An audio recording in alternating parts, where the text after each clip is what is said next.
అందరికీ నమస్కారం. నేను మీ ఉమా. అందరూ ఎలా ఉన్నారు? ప్రజెంట్ కొరియా దేశంలో ఉన్నాను. బూసాన్ సిటీలో ఉన్నాను. సెకండ్ లార్జెస్ట్ సిటీ కొరియాలో. లాస్ట్ వీడియోస్ అన్ని ఎవరైనా మిస్ అయితే తప్పకుండా చూడండి. చాలా మంచి విషయాలు తెలుసుకున్నాం. అలాగే మంచి మంచి ప్రదేశాలు కూడా విజిట్ చేసాం. ఇవాళ మీరందరూ నేను కొరియాలో అడుగుపెట్టిన రోజు నుండి ప్రతి ఒక్కళ్ళు అడుగుతున్నారు కదా, జేజు ఐలాండ్ వెళ్ళండి, జేజు సముద్రదీవి వెళ్ళండి అని చెప్పి. ఎందుకంటే ఇక్కడికి వచ్చిన వాళ్ళు తప్పకుండా విజిట్ చేస్తారంట ఆ ప్రదేశం. నేను కూడా ఎక్సైటెడ్ గా ఉన్నాను. అక్కడికి వెళ్ళి ఏం తెలుసుకోవాలి, అలాగే ఏం చూడాలి అని చెప్పి చాలా రీసెర్చ్ కూడా చేశాను. మీ అందరి కోసం అక్కడ వెళ్తున్నాను. వీడియోస్ కంటిన్యూస్ గా చూడండి, ఓకేనా? అలాగే ఫస్ట్ నేను ఇప్పుడు ఫ్లైట్ బుక్ చేసుకున్నాను. సముద్రదీప్ అంటే మనకి బయటికి వెళ్ళాలి కదా, ఫ్లైట్లోనే వెళ్ళాలి, లేకపోతే షిప్లో వెళ్ళాలి. షిప్ అయితే లేట్ పడేస్తుంది, అందుకనే ఫ్లైట్. మధ్యాహ్నం నాకు ఇప్పుడు సాయంత్రం 5ంటికి ఫ్లైట్, 6ంటికల్లా దిగుతాను. ఒక పక్క వాన కూడా దంచి పెడుతుంది చూడండి. జేజులో వాన పడకూడదు అనుకుంటున్నాను. ఒకవేళ వాన పడిందంటే ఇక అంతే సాగదు. బయటికి వెళ్ళి ఎక్స్ప్లోర్ చేయడం చాలా కష్టం అయిపోతుంది. బట్ ఓకే, ఏదో చేద్దాం. వెళ్ళినాక తప్పదు, ఎందుకంటే 3 రోజులు ఉంటున్నాను అక్కడ నేను. అలాగే మీకు లాస్ట్ వీడియోస్ లో పరిచయం చేశాను కదా మన షూ లోకల్ పర్సన్, తనతో 2 నైట్స్ స్టే చేశాను. చాలా బాగా నన్ను చూసుకున్నారు. Super caring Korean people. తర్వాత మళ్ళీ అక్కడ నుండి వచ్చేసి మన సత్యబాబు బ్రదర్ దగ్గరకు వచ్చేసాను. తెలుసు కదా, Bobby friend, star Bobby friend. మన వాళ్ళు కామెంట్లో అంతా బాగా చెప్తున్నారు, అన్న ఇక్కడ మేము ఎండలతో చచ్చిపోతున్నాం, నువ్వు అక్కడేమో వాన్లో చలి అంటున్నావు అని చెప్పి. ఇక్కడ మా పరిస్థితి అలాగే ఉంది చూడండి, వణికిపోతున్నాను. మళ్ళీ బూసాన్ ఎప్పుడు వస్తానో నాకు తెలియదు, అందుకని మన మిత్రుడిని మళ్ళీ కలవడానికి వచ్చాను. Hi bro. హాయ్. బాగున్నారా? బాగున్నా. పేరు గుర్తుంది కదా, సత్యబాబు బ్రదర్. ఊరి పేరేంటి బ్రదర్? బుచ్చంపేట. బుచ్చంపేట, నర్సీపట్నం అంట. Okay, super. ఇక బ్రదర్ దగ్గర ఇప్పుడే నేను లంచ్ చేసి ఇక్కడ నుండి ఫ్లైట్ క్యాచ్ చేయడానికి వెళ్ళాలి. ఒక 1 అవర్ పడుతుంది అంతే ట్రావెల్ జర్నీ. నా కోసం ఇదిగోండి, నాకు ఇష్టం అని చెప్పి వంకాయ కూర వండారు, సూపర్ ఉంటుంది. అలాగే బంగాళదుంప కూర, రైస్. ఇక్కడ పెరుగు ఇట్లా ఉంటుందండి చూడండి, మొత్తం డబ్బా కొనేసుకుంటారు. చాలా బాగుంది. కొన్ని కంట్రీస్లో నేను యూరోపియన్ కంట్రీస్ చూశాను, జిగురుగా ఉంటుంది. అలా ఉంటే నాకు నచ్చదు. ఈ పెరుగు బాగుంది కదా, జిగురు లేదు, మన ఊర్లో లాగా ఉంది. ప్లెయిన్ యోగర్ట్ అంటారు. అవును. ఇక తినేద్దాం ఫుడ్ బ్రదర్. ఇప్పుడే చక్కగా కలిపాను వంకాయ కూర, రుచి చూద్దాం ఎలా ఉందో.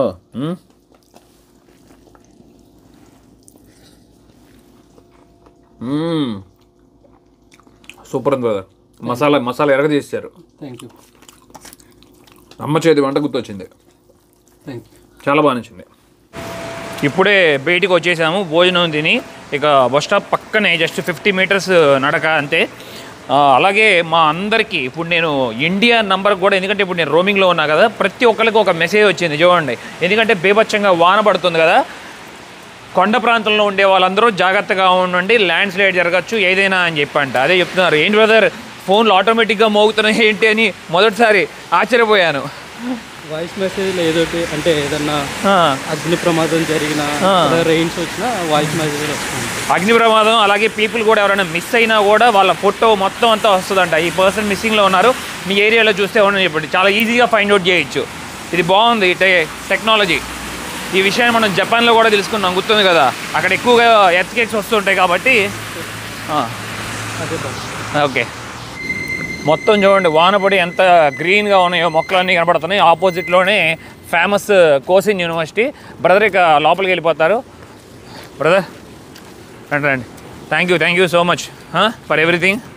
చాలా సంతోషంగా ఉంది మిమ్మల్ని కలిసినందుకు. Okay, take care. మళ్ళీ ఇండియాలో కలుద్దాం. Thank you brother. Bye. Okay brother, bye. ఇక కోసిన్ యూనివర్సిటీ ముందున్న బస్ దగ్గరికి వెళ్ళిపోదాం మనం. ఇదిగోండి, ఒక 1 అవర్ ట్రావెల్ చేయాలి బస్సు, అలాగే డ్రైవర్లెస్ ట్రైన్. హోల్ ట్రిప్ మొత్తం చేంజ్ అయిపోయింది. మనం ఇప్పుడు గిమ్హే ఇంటర్నేషనల్ ఎయిర్పోర్ట్లో ఉన్నాము. నా బ్యాక్ సైడ్ ఉన్నదేమో డొమెస్టిక్, ఇక్కడేమో ఇంటర్నేషనల్. నేను ఇప్పుడు జేజు ఐలాండ్ వెళ్ళట్లేదు. జేజు ఐలాండ్ ఫ్లైట్స్ మొత్తం క్యాన్సిల్ అయిపోయిందంట, వెదర్ బాగోపోవడం వలన. చూడొచ్చు ఎలా మబ్బులు పడి వాన పడుతుందో. ఫస్ట్ ఆఫ్ ఆల్ వాళ్ళ ఫ్లైట్స్ ఉన్నాయో లేవో నేను చెక్ చేసుకోవాలి, ఇండియాకి ఎంత ప్రైస్ ఉందనేది. నార్మల్లీ ఇక్కడ నుండి 20,000 అట్లా ఉంటుంది, 25,000 వయా వియట్నాం, వయా బ్యాంకాక్ మరియు మలేషియా. గేట్ 5లో నుండి ఎంటర్ అవుతున్నాను. బ్యాడ్ లక్, జేజు ఐలాండ్ చూసుకోలేకపోయాం. 3 డేస్ అక్కడ స్పెండ్ చేద్దాం అనుకుని అంతా ప్లాన్ చేసుకున్నాను. మళ్ళీ ట్యూస్డే వరకు ఫ్లైట్స్ లేవంట. కొరియా మొత్తం రచ్చ రచ్చ అయిపోతుంది, ముఖ్యంగా బోసాన్ ఏరియాలో ఈ వర్షం వలన. అదిగోండి ఆపోజిట్లో కనబడుతున్న ఆ డ్రైవర్లెస్ ట్రైన్లో దిగి ఇట్లా డొమెస్టిక్ వైపు వచ్చాను. ఇప్పుడు కరెక్ట్గా నేను ఇంటర్నేషనల్ గేట్ 5 దగ్గర నుంచున్నాను, చూస్తున్నారు కదా. ఇప్పుడు దాకా నాకేం జరిగిందో స్టోరీ అంతా చెప్తాను. ఫ్లైట్ క్యాన్సిల్ అయిపోయింది, ఇక్కడికి వచ్చాను. లోపలికి వెళ్ళినాక ఇక ఇంకేం చేస్తాను, ఇంకా నేను ఐలాండ్కి వెళ్ళినప్పుడు మళ్ళీ 2 days వరకు ఫ్లైట్ లేదంట, వేస్ట్. అందుకని చెప్పేసి ఇక క్యాన్సిల్ చేశాను మొత్తం. ఆ ఫ్లైట్ trip.comలో బుక్ చేశాను. ఒక ఫ్లైట్కి డబ్బులు వస్తుంది. ఇక్కడ నుండి జేజూకి 2600 రూపాయలు అది వస్తుందంట. అవతల నుండి ఒక 4000 పెట్టి బుక్ చేశాను సౌల్కి, అది పోయింది. మళ్ళీ సౌల్ నుండి ఇండియాకి టికెట్ బుక్ చేశాను ఒక 25,000 రూపీస్ పెట్టి, అది పోయింది. మొత్తం అన్నీ పోయినాయి, ఎందుకంటే టైం చేంజ్ అయిపోయింది కదా. నేను ఎప్పుడో 5 days తర్వాత ఇక్కడ కూర్చోవడం అనవసరం. మళ్ళీ ఇప్పుడు ఫ్రెష్గా టికెట్లు బుక్ చేసుకుంటున్నాను కొత్తగా. ఇప్పుడే లోపల చూపిస్తాను మీకు, ఎయిర్పోర్ట్ లోపల. ఇదిగోండి ఎయిర్పోర్ట్ లోపల రాగానే పాపం చూడండి అందరూ ఇబ్బంది పడుతున్నారు ఇవాళ. అన్నీ క్యాన్సిల్ అని చూడండి. కౌంటర్లో చూసారు ఎవ్వరూ లేనివాడు లేరు జనాలు. ఆ చివరి కూడా ట్రై చేస్తున్నారు, ఏదో ఒక్క ఫ్లైట్ వెళ్తున్నట్టుంది అంతే, బోర్డింగ్ అని. అదిగోండి ఒసాకా వెళ్తుందంట 3-5 నిమిషాలకి, అదొక్కటే. తర్వాత మిగతా అన్నీ చూసారా బోర్డులో కొరియన్ భాషలో రెడ్ కలర్లో ఉన్నాయి రైట్ సైడ్లో, అంటే క్యాన్సిల్డ్ అని అర్థం. మనది లాస్ట్ ఫ్లైట్ బుక్ చేశాను నేను ఇప్పుడు, జిన్ ఎయిర్ అని చెప్పి ఒక ఎయిర్లైన్స్ ఉందంట ఇక్కడ. అదిగోండి 7:05కి కనబడుతుందా, 19:05 అని చెప్పి, అది బ్యాంకాక్ వెళ్తుంది. ఇవాళ రాత్రి 10:30కి బ్యాంకాక్లో దిగుతా. అది కూడా ఫ్లైట్ స్టార్ట్ అయితే తెలీదు, 4:30కి చెక్-ఇన్ స్టార్ట్ చేస్తారని చెప్పారు. ఇప్పుడు టైం వచ్చి 2:30 అవుతుంది. ఇంకా 2 గంటలు బోర్డింగ్ పాస్ తీసుకుని ఫ్లైట్ స్టార్ట్ అయ్యేదాకా నమ్మకం లేదు. ఇదిగోండి ఇక్కడ మొత్తం పీపుల్ అంతా వెయిట్ చేస్తున్నారు చూసారా. అక్కడే నా బ్యాగ్ పెట్టాను, ఆ బ్యాగ్ ఆడుంచి మనం ఇంకా లోపలికి వెళ్ళి చూపిస్తాం మీకు డిపార్చర్స్ దగ్గరికి, ఇంటర్నేషనల్ డిపార్చర్స్. చాలామంది చైనా నుండి ఎక్కువగా వస్తున్నారు ఇక్కడ విజిట్ చేసేవాళ్ళు, చూశాను బాగా ఉన్నారు. అందరూ ఇక మళ్ళీ బోసానికి పోయారు. ఇప్పుడు వెనక్కి ఏం చేస్తారు, ఫ్లైట్లన్నీ క్యాన్సిల్ అయిపోయిన తర్వాత పూర్తిగా. ఇది కొంచెం చూడండి ఎంతమంది జనం ఉన్నారు ఇక్కడ చూసారా. అందరూ ఇక ఏం చేయాలో అర్థం కాకాలకి మనకు ఎట్లా కొట్లా లక్కీగా ఈ బ్యాంకాక్ దొరికింది టికెట్, కానీ దిగేదాకా నమ్మకం లేదు. నాకు 10,000 రూపాయలు పడింది టికెట్. ఇది 2 PNRలతో బుక్ చేస్తున్నా టికెట్ని. ఒకటేమో ఇక్కడ నుండి బ్యాంకాక్కి, బ్యాంకాక్ నుండి హైదరాబాద్. ఫస్ట్ అసలు ముందు బ్యాంకాక్లో చేరుకుంటే ఆ తర్వాత బుక్ చేసుకోవచ్చు అని చెప్పి నీకు టికెట్ బుక్ చేయాలి, అది హైదరాబాద్ది. ఇక్కడ కనబడుతుంది రైట్ సైడ్ చూసారు కదా జిన్ ఎయిర్ అని చెప్పి, అక్కడికే వెళ్ళి టికెట్ బుక్ చేసుకున్నాను నేను. ఇదిగోండి మళ్ళీ బయటికి వచ్చి చూపిస్తాను మీకు, చూసారా ఎట్లా పట్టినాయి మబ్బులు, వాన బీభత్సంగా పడుతుంది. ఇక్కడ వాన 2 రోజులు ఉందంట, ఇవాళ రేపు ఫుల్గా రెయిన్. అందుకని చెప్పలేము, ఇంకా ఎక్కడికి వెళ్ళినా కూడా ఇబ్బందే. అందుకని వెనక్కి ఇండియా వచ్చేస్తున్నాను. అలాగే ఆవిడ నాకు టికెట్ ఇచ్చేప్పుడు క్లియర్గా చెప్పారు, మీరు ఇండియాకి వెళ్ళే నెక్స్ట్ టికెట్ కూడా చూపిస్తేనే నేను టికెట్స్ ఇస్తానని చెప్పి. థాయిలాండ్కి మాకు వీసా ఫ్రీ ఉంది, మాకేం ప్రాబ్లం లేదు, వెళ్ళొచ్చు అని అన్నాను. నన్ను మీరు టికెట్ బుక్ చేయాల్సిందే అన్నారు. సరే నేను బుక్ చేస్తాలే అంటే ఆవిడేమనకుండా ఇచ్చేసారు. కొంతమంది అలా ఇవ్వరు, టికెట్ చూపిస్తేనే మళ్ళీ ఇండియాకి ఇస్తారు. ఓకే ఫ్లైట్ ఎక్కి 5 నిమిషాల ముందు బుక్ చేస్తా ఆ హైదరాబాద్ టికెట్. ఫ్లైట్ క్యాన్సిల్ అయింది, ఒక పక్క బాధపడ్డాను, కానీ తర్వాత ఇప్పుడంతా చాలా సంతోషంగా ఉంది. ఇంటికి వస్తున్నాను, ముఖ్యంగా మా బుడ్డోని చూడటానికి దుష్యంత్ని చాలా మిస్ అవుతున్నాను. తన చిన్న పిల్లప్పుడు చేష్టలు చేస్తారు కదా, పిల్లల చేష్టలు, ఆడుకోవటాలు, అల్లరి చేయటాలు, ఏడిపిటాలు, మనల్ని ఎక్కువ ఏడిపిస్తారు ఎత్తుకోమని, ఇవన్నీ. కానీ తప్పట్లేదు, ఒక ఫ్యామిలీని అలాగే నా ప్యాషన్ని 2 బ్యాలెన్స్ చేసుకుంటూ వెళ్ళాల్సి వస్తుంది. కష్టంగానే ఉంది, ఎందుకంటే నాకు అర్థమైంది చాలామంది పేరెంట్స్, మదర్స్ కానీ ఫాదర్స్ కానీ ఎంత సాక్రిఫైస్ చేస్తారా అని. ఎంతమంది లక్షల సంఖ్యలో ఉన్నారు బయట అంతా ప్రపంచంలో. కొంతమంది సంవత్సరానికి 2 సంవత్సరాలకు ఒకసారి వెళ్ళేవాళ్ళు ఇంటికి చూడటానికి. నాకైతే పర్లేదు, ఆపర్చునిటీ ఎప్పుడు కావాలంటే అప్పుడు వెళ్తున్నాను, ఎప్పుడు కావాలంటే అప్పుడు ప్రయాణం చేస్తున్నాను ముందుకి. నిజంగా రియల్లీ వాళ్ళ పేరెంట్స్ గ్రేట్, రియల్లీ గ్రేట్. ఎలా ఉంటున్నారో కానీ పిల్లలను వదిలిపెట్టి, చాలా కష్టంగా ఉంది. రోజుకి 10 సార్లు చేస్తాను ఇంటికి ఫోన్, ఎక్కడున్నా సరే, ఎంత బిజీగా ఉన్నా సరే, మా వాడిని చూడటానికి, మా వాడితో మాట్లాడటానికి. కరెక్ట్గా 45 రోజుల తర్వాత వెళ్తున్నట్టున్నా, 47 రోజుల తర్వాత ఇంటికి. అసలు నన్ను గుర్తుపడతాడా లేదో. ఎయిర్పోర్ట్ లోపల చాలా సింపుల్గా కానిచ్చేశారు. పైన చూడండి ఎలాంటి సీలింగ్ లేదు, జస్ట్ డక్ట్స్ ఉన్నాయి, ఎయిర్ డక్ట్స్. అలాగే లైట్లు అలాడేశారు, సింపుల్గా అయిపోయింది.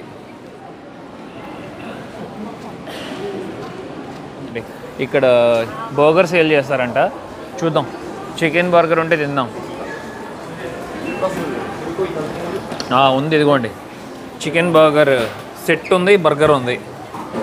ఇదిగోండి ఫ్రెంచ్ ఫ్రైస్తో పాటు చికెన్ పీసెస్ కూడా ఇచ్చారు. ఒక పక్కన బర్గర్, అలాగే కోక్. మనం బర్గర్ ట్రై చేద్దామా, ఎలా ఉంటుందో? ఓ మై గాడ్, మొత్తం టొమాటో సాస్తో అసలు అల్లకల్లోలంగా ఉంది చూడండి. బట్ మెక్డొనాల్డ్సే చాలా బాగుంటుంది దీనికన్నా కూడా. ఇప్పుడే అక్కడ బర్గర్ తిన్నాను, అస్సలు బాగాలేదు. మళ్ళీ వెనక్కి వెళ్ళి సీట్స్ ఎక్కడైనా ఖాళీగా ఉంటే చూస్తే కూర్చుంటాను. డిస్ప్లే చూడాలంటేనే భయం వేస్తుంది. క్యాన్సిల్డ్ అనే ఎప్పుడు పడతాయో తెలీదు రిమార్క్స్లో. 705 బాగానే ఉంది బ్యాంకాక్.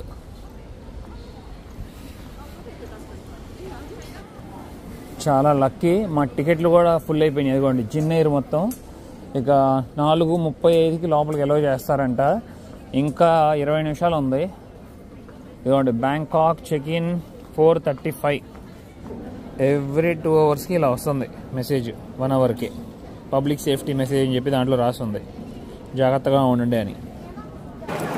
టెన్షన్ అంతా పోయింది. ఇదిగోండి జిన్ ఎయిర్ ఇప్పుడే అలౌ చేశారు బోర్డింగ్. అందరూ లైన్లో నుంచున్నారు. నేనే ఫస్ట్ నుంచున్నాను వెళ్ళి, ఒక అరగంట ముందే. మన వచ్చేసింది కూడా మన బోర్డింగ్ పాస్. ఇక ఇమిగ్రేషన్ కంప్లీట్ చేసుకుని లోపలికి వెళ్దాం. ఈ ట్రిప్లో ఏంటంటే ఎక్సైట్మెంట్, శరణ్యని వస్తున్నట్టు తెలీదు మా ఇంట్లో పేరెంట్స్కి కూడా. చూద్దాం, సూపర్ ఉండబోతుంది. అలా రేపు పొద్దున్నే దిగిన తర్వాత ఇంటి దగ్గర షాక్ అవుతారు. సెక్యూరిటీ చెక్ నార్మల్గా అయిపోయింది, బట్ ఇమిగ్రేషన్లో మట్టికి దడదడలాడిచ్చేశారు. ఎందుకంటే నేను సౌత్ కొరియా వచ్చినప్పుడు నువ్వు మొదటి రోజున మాకు ఫస్ట్లో ఇమిగ్రేషన్ ఆఫీసర్కి యూఎస్ వెళ్తాను, న్యూయార్క్ వెళ్తానని చెప్పి టికెట్ చూపించావు కదా, ఇక్కడ క్లియర్గా మెన్షన్ చేశారు సిస్టంలో. అదే చెప్తుంది అంటే లేదు నాకు కరెక్టే, నేను అప్పుడు చూపించింది కరెక్ట్ విషయమే. కానీ ఇవాళ నేను యాక్చువల్లీ ఐలాండ్ వెళ్ళాలి, జేజు వెళ్ళాల్సినటువంటి కూడా క్యాన్సిల్ అయింది. అది ఫ్లైట్ క్యాన్సిల్ అవ్వడం వల్ల నేను అప్సెట్ అయిపోయి ఇండియాకి ఫ్లైట్ టికెట్ బుక్ చేసుకున్నాను. అది కూడా చాలా ఇంపార్టెంట్ అయిన ఈవెంట్ ఉంది నాకు ఇండియాలో, అనుకోకుండా అది వచ్చింది. నేను అది తప్పకుండా అటెండ్ అవ్వాలి అని చెప్తే ఆవిడ ఎవరికో హైయర్ ఆఫీసర్కి కాల్ చేశారు. ఆ కాల్ చేసిన ఆఫీసర్ పిక్ చేయలేదు. ఒకవేళ పిక్ చేసి ఉంటే మళ్ళీ నా స్టోరీ వేరేగా ఉండేదేమో. మరి ఆవిడేమనుకుందో ఏమో కానీ, సరే ఇటు ఇండియానే పోతున్నాడు కదా అని చెప్పి అలౌ చేశారు పోవని, పాస్పోర్ట్ చేతిలో ఇచ్చి. ఒకవేళ ఇక్కడ ఆపి ఉంటే బట్టికి నేను చచ్చినట్టు న్యూయార్క్ రావాల్సి వచ్చేది ఇప్పుడు టికెట్ బుక్ చేసుకుని. అదిగోండి నా గేట్ నెంబర్ 6. ఇక్కడ వెయిట్ చేద్దాం, ఇంకా చాలా టైం ఉంది. 7:05కి స్టార్ట్ అవుతుంది మన ఫ్లైట్. ఇప్పుడు చెప్తున్న ఇన్ఫర్మేషన్ చాలా బాగా గుర్తుపెట్టుకోండి, ప్రతి ఒక్కరికి ఉపయోగపడుతుంది కొరియా వచ్చే వాళ్ళకి. ఇది సీరియస్. ఎందుకంటే నేను ఇక్కడికి వచ్చి, నేను ప్రశాంతంగా వచ్చి ఇక్కడ కూర్చున్నాను. నా గేట్ ముందు ఒక ఆఫీసర్ వచ్చి నన్ను మళ్ళీ వెనక్కి తీసుకెళ్లారు. ఇందాక ఇమిగ్రేషన్ ఆఫీసర్ అంత ఈజీగా వదిలేశారేంటి అని చెప్పి నేను సంబరపడిపోతున్నాను కదా. మ్యామ్ తీసుకెళ్ళి, ఒక మ్యామ్ ఇంకా హైయర్ అఫీషియల్ దగ్గరికి లోపల కూర్చోబెట్టి అడిగారు, మీరు యూఎస్ వెళ్తానని చెప్పి వచ్చారు, ఆనరబుల్ వీసా తీసుకున్నారు, మరి యూఎస్ ఎందుకు వెళ్ళట్లేదని చెప్పి మళ్ళీ క్వశ్చన్ అడిగారు. ఇదే క్వశ్చన్. లేదంటే ఇంటికాడ పని ఉంది, చాలా ఎమర్జెన్సీ వర్క్ వచ్చింది, అందుకే నేను తప్పకుండా వెళ్ళాలి ఇంటికి అని చెప్పాను. సరే ఓకే. వాళ్ళు ఏం చెప్పారంటే, కొరియా రూల్స్ ప్రకారం మీరు మీరు రూల్స్ క్రాస్ చేశారు, మీరు రూల్స్ ఫాలో అవ్వలేదు. మీరు యూఎస్ వెళ్తేనే ఇక్కడ ఆనరబుల్ వీసా రావాలి. నార్మల్గా ఆనరబుల్ వీసా అసలు ఇండియన్స్కి లేదు. Only US visa exit US వెళ్తేనే అంట. గుర్తుపెట్టుకోండి, ఓకేనా? ఎవరైనా రావచ్చు, ఏం తప్పేం లేదు, ఆనరబుల్ వీసా రావచ్చు హ్యాపీగా. కానీ మటుకు ఎగ్జిట్ మటుకు మనం తప్పకుండా అమెరికానే వెళ్ళాలంట, ఓకేనా? గుర్తుపెట్టుకోండి. నన్ను అంటే ఫర్గివ్ చేసి వదిలేశారు. ఒక వైట్ పేపర్ మీద నాకు అర్జెంటుగా ఇలా పని వచ్చింది, ఇండియా వెళ్తున్నాను, ఈసారి మళ్ళీ నేను నెక్స్ట్ టైం కొరియా వచ్చినప్పుడు ఈ ఆనరబుల్ వీసాని యూజ్ చేయను, తప్పకుండా నేను ఢిల్లీలో మన కంట్రీలో అక్కడ ఎంబసీలో వీసా అప్లై చేసుకుని వస్తాను అని చెప్పి మీరు నాకు రాసేవ్వండి అంతే అని చెప్పారు. వైట్ పేపర్ మీద అది రాసి చేశాను క్లియర్లీ. ఆవిడ ఎగ్జిట్ వేసేసి పంపించేశారు, ఇంకేమనలేదు. నాకు ఇలా ఫర్గివ్ జరిగిందని చెప్పి అందరికీ జరుగుద్ది అనుకోవద్దు, ఓకేనా? తప్పకుండా అప్పటికప్పుడు స్పాట్లో మిమ్మల్ని ఆవిడ నన్ను ఇప్పుడు స్పాట్లో నువ్వు యూఎస్కి టికెట్ బుక్ చేయాలంటే ₹1,00,000 పడ్డా, ₹1,50,000 పడ్డా నేను ఈ స్పాట్లో యూఎస్ టికెట్ బుక్ చేసి యూఎస్కి వెళ్ళాలి. యూఎస్ నుండి మళ్ళీ నేను ఇండియా రావాలి. ఇక అది బట్ ఓకే, అంత మంచిగా జరిగింది మనకి. ముందుకు ప్రయాణం సాగిద్దాం. గిమ్హే నుండి ఇప్పుడే మనం స్టార్ట్ అవ్వబోతున్నాము. మా బోర్డింగ్ పాస్ కూడా చెక్ చేసి పాస్పోర్ట్ కూడా చెక్ చేశారు. ఇంకొక 2 మినిట్స్లో అలా చేస్తారు. 1840 కంట. అదిగోండి 1838 అయింది. 5:30 గంటలు ప్రయాణించాలి మనం ఇప్పుడు ఎక్కుతున్న ఈ ఫ్లైట్. Long journey. బాగా హెవీగా వాన పడుతుంది. అసలు ఎక్కడ తగ్గని కూడా తగ్గలేదు. చూడొచ్చు, కనపడుతున్నాయి ఆ చినుకులంతా మీకు. ఇప్పుడు మనం మొదటిసారి జిన్ ఎయిర్లో వెళ్తున్నాము. ఎప్పుడు ఎక్కలేదు అసలు ఈ ఎయిర్లైన్స్. అలాగే చూడండి ఎయిర్పోర్ట్ మొత్తం తడిచిపోయింది. రన్వే మీద అంతా నీరు ఎలా ఆగిపోయింది చూడండి. పైన మబ్బులు చూసారా ఎంత ఫాస్ట్గా మూవ్ అవుతున్నాయో. అయ్యో, బయట బాగా వాన పట్టడం వల్ల అసలు మనకి క్లియర్గా తెలియట్లేదు. అద్దం మీద చూడండి, ఆపోజిట్లో airboosan.com అని చెప్పి ఒక ఎయిర్లైన్స్ ఉంది. ఇప్పుడే బస్సు వచ్చింది, ఇంకా ప్యాసింజర్స్ని తీసుకొచ్చింది. లోపలంతా చూడొచ్చు, ఫుల్ బిజీగా ఉంది ఇవాళ. మొత్తం ఫ్లైట్ అంతా ఫుల్ అయిపోయింది. 5:30 గంటల నరకం చూడబోతున్నాను. చూడండి, కాలు పట్టట్లేదు, చాలా టైట్గా ఉంది సీటు. స్పేస్ తక్కువ ఉంది. బడ్జెట్ ఎయిర్లైన్స్ అంటే ఇక తప్పదులే, అంతే. ఈ టికెట్ మనకు కేవలం 10,000 రూపాయలు పడింది కదా 5:30 గంటల జర్నీకి. చాలా తక్కువ. నా పక్క సీట్లో ఎవరూ లేరు, ఖాళీగా ఉన్నాయి చూస్తున్నారు కదా. ఇదే ఇథియోపియన్ ఎయిర్లైన్స్ అయితే తప్పకుండా నిద్రపోయేవాడిని నేను ఇక్కడ. కానీ ఏం చేస్తాం, ఇక్కడ ఒప్పుకోరు. కొరియా అంటే కొరియా, రూల్స్ తప్పకుండా ఫాలో అవ్వాలి. బట్ ఇథియోపియన్ ఎయిర్లైన్స్లో యాక్సెప్ట్ చేస్తారు air hostess. But okay, relax అవుదాం, ఏం ప్రాబ్లం లేదు, పక్కన ఎవరు లేదు కాబట్టి. వెళ్తున్న స్పీడ్కి మొత్తం అద్దం మీద చినుకులన్నీ ఖాళీ అయిపోయినాయి చూడండి. గిమ్హే మొత్తం అంతా కనపడుతుంది మనకి. బూసాన్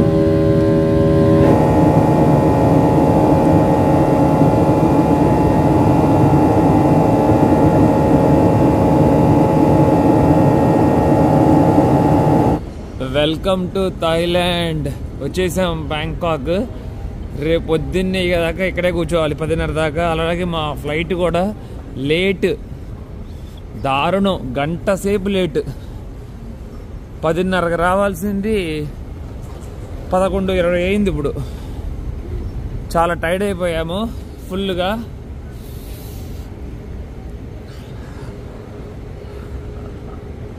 థాయిలాండ్ అసలు వీసా చాలా ఈజీ అయిపోయింది. వీసా ఫ్రీ కదా, జస్ట్ అట్లా ఎన్ని రోజులు ఉంటున్నారు, లేదు ఉండట్లేదు, వెళ్ళిపోతారు రేపు మార్నింగ్ అంటే జస్ట్ స్టాంప్ వేసేసారు, పంపించేశారు అంతే.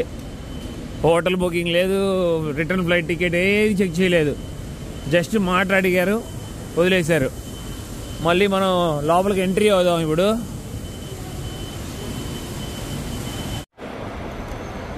బోర్డింగ్ పాస్ తీసుకోవడానికి పొద్దున్నే 7ంటికి రమ్మన్నారు. అప్పుడు దాకా ఏం చేయాలో చాలా టైం ఉంది. ప్రస్తుతానికి థాయ్ రెస్టారెంట్ 3rd ఫ్లోర్లో ఉందంట. కిందకి వెళ్ళి అక్కడ టైం స్పెండ్ చేద్దాం. ఫైనల్గా థాయ్ రెస్టారెంట్ వచ్చేసాను. ఇదిగోండి, థాయ్ టీ తాగుతున్నాను, అలాగే మ్యాంగో స్టిక్కీ రైస్ తింటున్నాను. సూపర్ ఉంది. Coconut milk, mango sticky rice super. తప్పకుండా ట్రై చేయండి మీరు వచ్చినా. ఎవరు థాయిలాండ్ వచ్చినప్పుడు మొట్టమొదటి ఇదే ట్రై చేయండి. లాస్ట్ 4 అవర్స్ ఆ బ్యాక్ సైడ్ కనబడుతున్న ఆ బెడ్ మీద పడుకున్నాను హ్యాపీగా. కానీ అప్పుడు కూడా ఇంకా స్ట్రెస్ ఉంది కొంచెం.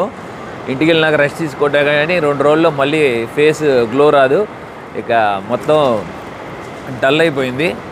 మనం ఇప్పుడు లాస్ట్ వెళ్ళాలి, డబ్ల్యూ దగ్గరికి వెళ్ళాలి, ఇండిగో చెక్ ఇన్ తీసుకోవడానికి. ఇంకా టైం ఉంది, ఇంకా గంటన్నర ఉంది. 7:30కి ఇస్తానని చెప్పారు కదా. ప్రస్తుతం టైము 5:46 అయింది. ఎయిర్పోర్ట్లో మధ్యలో చూడొచ్చు బుద్ధుడు విగ్రహం ఎలా ఉందో. సూపర్ ఉంది కదా, అసలు ఎంత అందంగా ఉందో చూడండి. గోల్డ్ కలర్, అట్లాగే ఆ ఫ్లవర్స్, చిన్ని రంగురంగులు రాళ్ళు. ఆహా, థాయిలాండ్లో ఇలా చూడొచ్చు డిఫరెంట్గా మనం బుద్ధుడు విగ్రహాలు. ఇవ్వండి వెనక పక్క పగోడా.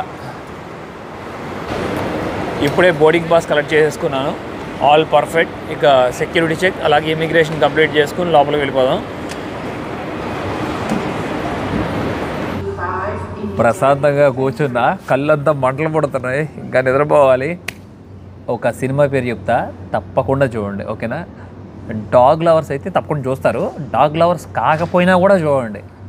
అసలు మనసు చెలించిపోతుంది, కళ్ళెమ్మట నీళ్ళు కూడా వచ్చేస్తాయి. Arthur the king. ఎట్లా చూస్తారో చూడండి, డౌన్లోడ్ చేసుకుంటారు, లేకపోతే థియేటర్కి వెళ్ళి చూస్తారు. రీసెంట్గా రిలీజ్ అయింది, real story.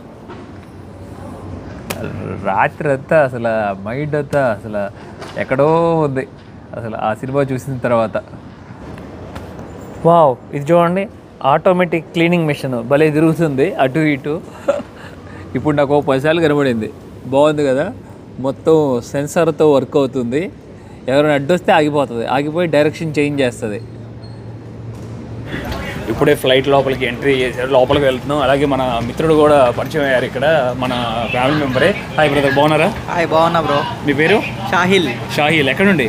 Hyderabad. Proper Hyderabad. Okay, చాలా సంతోషంగా ఉంది. Thank you for supporting me brother. మనమే ఫస్ట్ వచ్చేసాము, మనది 10వ నెంబర్ డి సీట్ నెంబరు. లోపలికి వచ్చినా కొంచెం చల్లగా ఉంది, చూద్దాం ఇవాళ ఇండియాలో వాన పడుతుందేమో. వచ్చేసాను ఇండియా సక్సెస్ఫుల్లీ అండ్ చాలా సంతోషంగా కూడా ఉంది. నాకు బ్యాంకాక్ నుండి హైదరాబాద్ రావడానికి 16,000 పడింది. మొత్తం కొరియా నుండి ఇక్కడ రావడానికి 26,000. ఫైన్ ఫుడ్ ఏదైనా సరే ఒక 4,000 వరకు ఖర్చు అయింది. చాలా హ్యాపీగా ఉంది. ఇంకొక గంటలో ఇంట్లో దిగబోతున్నాను. చాలా వేడిగా ఉంది. ఇప్పుడు దాకా కొరియాలో మనం చల్లగా ఉండి హ్యాపీగా ఎంజాయ్ చేసాం వాన పడుతూ. ఇక్కడ మటుకి చినిగిపోతున్నట్టుంది హైదరాబాద్లో. మీరు అందరూ కామెంట్ సెక్షన్లో వాళ్ళు పెట్టారు కదా, మా అమ్మ కుక్క పోస్తుంది, చెమటలు పడుతున్నాయి.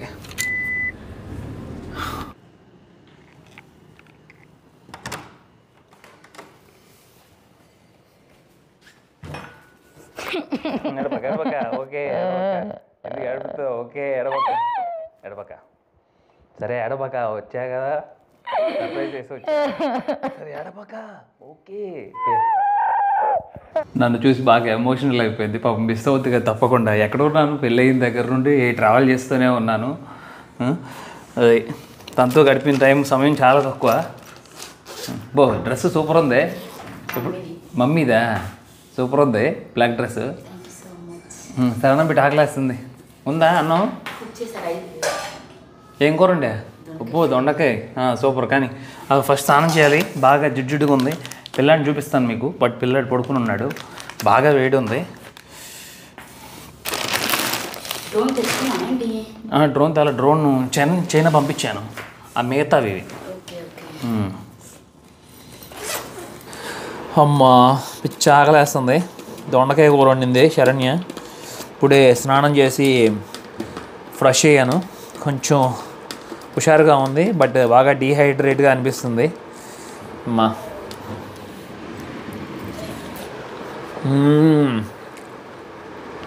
అదరగొట్టేసింది దొండకాయ కూర, సూపరు. చాలా హ్యాపీగా ఉంది. పైకి వచ్చాను ముఖ్యంగా ఎందుకంటే చూడండి, వాన పడుతుంది. సూపర్ కదా, మనకి వాన వెల్కమ్ పలుకుతుంది ఇండియా. ఎప్పుడో రేర్ కేసెస్లో జరుగుతుంది ఇలాగా, బట్ హ్యాపీ రియల్లీ. ఏంటి చిరిగిపోయింది, ఇందాక కార్లో వచ్చేప్పుడు ఎండ చూస్తే 40 డిగ్రీలు అలా ఉంది. ఒక్కసారిగా మొత్తం మారిపోయింది చూడండి, పైన మబ్బులు. ఆహా, ఇవాళ బాగా ఎంజాయ్ చేస్తారు ఇక పీపుల్ అంతా. సూపర్ ఉంది కదా స్కై అంతా. వాన తీసుకొచ్చా మీకోసం, ఏదో నా ఆనందం కోసం చెప్తున్నాను ఇవన్నీ, బట్ హ్యాపీ. ఇక వీడియో ఎక్కడితో ఎంజాయ్ చేస్తున్నాను. మళ్ళీ నేను కొన్ని రోజులు మంచి సమయం ఫ్యామిలీతో గడిపి, అట్లాగే బేబీతో గడిపి, తర్వాత మళ్ళీ ట్రావెల్ స్టార్ట్ చేద్దాం త్వరలోనే. బట్ టైం పడుతుంది, నాకు తెలిసి 20-25 డేస్ పడుతుంది ఈజీగా. ఈ లోపల వీసాస్ కూడా అప్లై చేయాలి కాబట్టి నేను వెళ్ళాలనుకున్న కంట్రీస్కి, ఆ కంట్రీస్ మళ్ళీ 15 రోజులు అంట ప్రాసెస్ టైం కూడా. నా పాస్పోర్టే అక్కడ స్టక్ అయిపోతుంది. Thank you. నా ప్రయాణం మీకు నచ్చినట్లయితే లైక్, షేర్ అండ్ సబ్స్క్రైబ్ చేసుకోండి. అలాగే మీ బేబీని చూడాలని కూడా చాలామంది అడిగారు కదా, నేను నెక్స్ట్ వీడియోస్లో బేబీస్ని షేర్ చేస్తాను. త్వరలోనే పుట్టినరోజు కూడా వస్తుంది కదా, మే 15వ తారీఖు. ఉరుముతుంది. Okay, thank you, love you all, bye by.